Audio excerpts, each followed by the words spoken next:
Getting out of bed in the morning can be one of the most difficult things to overcome because it just feels so good to turn off your alarm and then turn over in your bed.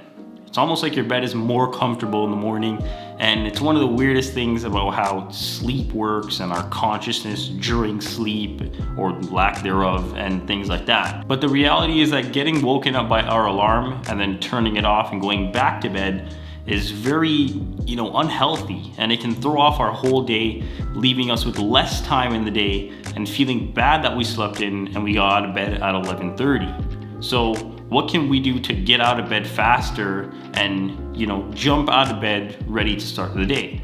Well, let's discuss. The way I look at it, getting out of bed is all a mental game, right? Almost like a game of chess. You have to plan 3 or even 4 moves ahead to trick your brain by giving it little pushes of motivation to do the things that you want it to do in the morning. So we have to give ourselves motivation to do so. Then our brains will say, oh, okay, like we're on the move, things are happening. So that's essentially my first point. Like, you shouldn't worry about waking up before even going to bed, because that's just going to give you anxiety about going to bed, and then you're going to be sitting there wide awake because you gave yourself this rule or standard you got in your own head that now you have to meet. But the night before, just make a to-do list for what you have to do the next day. This can be whatever you want, but you're trying to give yourself a structure, right? You're trying to build like a foundation in a sense. You don't want to just say, whatever, like I'll just do whatever comes to me tomorrow. Like Benjamin Franklin said, those who fail to plan should plan to fail. Make a plan or a to-do list the night before so you have some type of motivation to get up and to get out of bed early. The next thing that kind of pertains to the previous point is to tell yourself why you're getting up. You might be like, what? Like, why should I tell myself why I'm getting up? And what sense does that make? Well, like I said before, it's about tricking your brain and giving yourself little bits of motivation.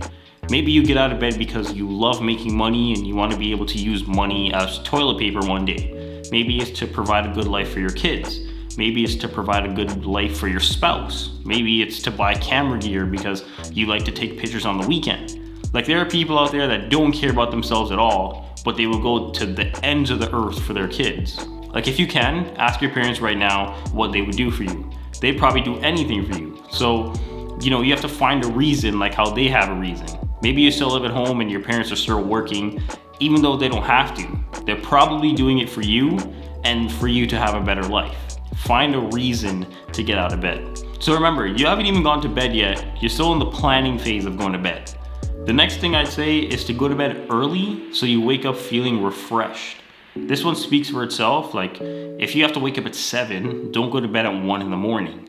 A healthy adult between the ages of 18 and 60 need at the very least 7 hours of sleep per night. Again, some people can function on 6, some can't. It's all about what your body tells you and what you can handle. Personally, I can get away with 6.5, but anything less and I'm pretty much done for. 7 is good for me, and anything above that is a bonus. I usually aim for 7.5, but I usually can't fall asleep fast, so I end up getting about 7 when it's all said and done.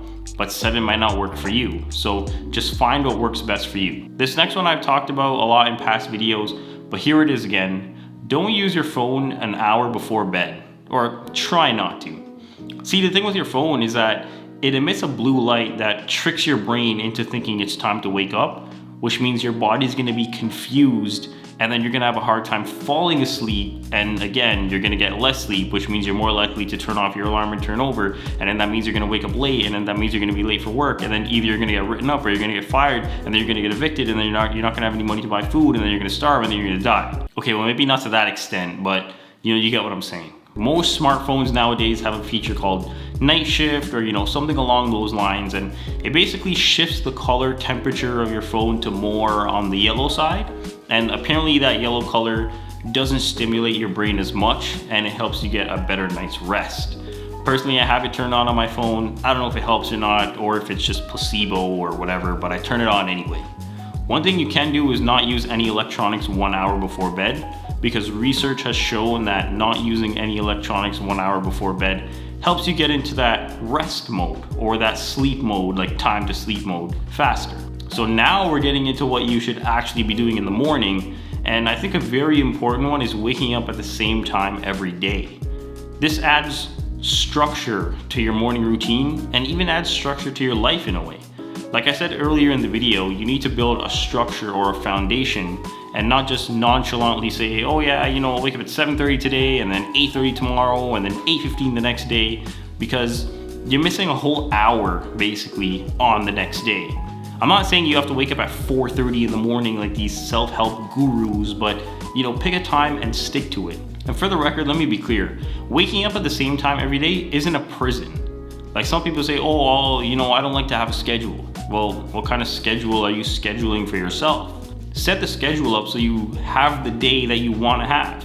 Say you want to wake up at 7:30 and then you want to have breakfast, you want to go out and shoot around, you want to come home, do some work, have dinner and go to bed. Make times and create a schedule for those things to happen, right? The goal at the end of the day is to be better than you started, and a schedule will help you get there. It's not a prison. I talked about this in my previous video about reducing screen time, which you can watch up here. And I talked about putting your alarm or your phone on the other side of the room. We've all been that person that turns off their alarm and they say, oh, I'm gonna sleep for 5 minutes, or I'm gonna scroll for 5 minutes. And then 5 minutes turns into half an hour, and then you just wasted 30 prime minutes of your morning. Putting your alarm on the other side of the room forces you to get out of bed and turn it off, and then you're already out of bed and you're ready to start your day. Having your phone beside your bed just creates too much temptation for you to either sleep for 5 more minutes or scroll for 5 minutes. Personally, I started doing this a while ago and it's helped me tremendously. Now when my alarm goes off, I spring out of bed ready to start the day. Probably not, I actually don't, but I guess anything for the video, right? One thing I've seen people say is to have a glass of water beside your bed and that you should drink it, as soon as you wake up. Personally, I haven't tested this theory, but I can see it working because you're forcing your body awake by drinking something. So, I guess you could say it's valid. I've heard about drinking cold water in the morning, and I think that would work better because, for lack of a better word, you're shocking your body with cold water, so you'll probably get woken up even faster. Personally, I just wake up and go right in the shower, and that'll wake me up, so you can try that also. When all else fails, you could just have a pet that nags you when your alarm goes off every morning. Chester usually wakes up at the same time as me when my alarm goes off because he hears it and he knows it's time to wake up, I guess. Or he knows that I give him a treat in the morning, so that's why he wakes up. Either way, he's partially the reason I get up in the morning because, like I said earlier in the video, you have to know the reason that you're getting out of bed. You have to give yourself one. And his well-being is one of my motivations to get out of bed in the morning, because if I don't get up to give him fresh water, or clean his litter box, or anything else like that, no one will. In all seriousness, I had a lot of fun making this video, and all the rest of them. I'm not saying I don't have fun making the video, but you don't even want to know the amount of times I had to get up and lie back down, for the B-roll in this video. But it's all in good fun. Just remember that you'll have good days and you'll have bad days when trying to get out of bed. Some days will be easier, some days will be harder, but we just have to try and do it consistently, and I can guarantee you'll see results. And as always, thanks for watching.